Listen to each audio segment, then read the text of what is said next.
This is what we've been waiting to see right here. Mm-hmm. That's a good bag today, I'll tell you that. Let's see, I told you, it's just one fish away, you know? Oh, God! Dang it, man! Maybe the first non-scorable one of the day. I'm gonna contribute that to the camera guy. 11 ounces. Yeah. Non-scorable. See, that's what happens. You get a camera in a boat. I'm just kidding, but for real. And Mark Rose is into the lead.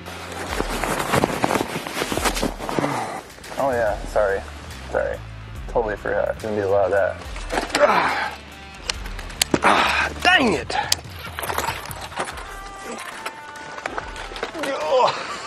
I told you, you gotta stop getting hung up. Woo-hoo-hoo-hoo-hoo! Chickamauga at his finest. Get in here. Everything's biting for Lefebvre right now. This may give him the lead. Over that boat dock.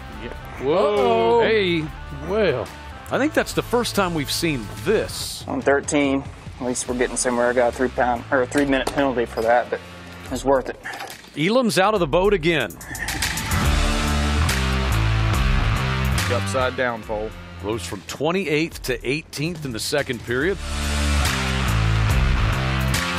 This could be bad. Mm-hmm. There we go.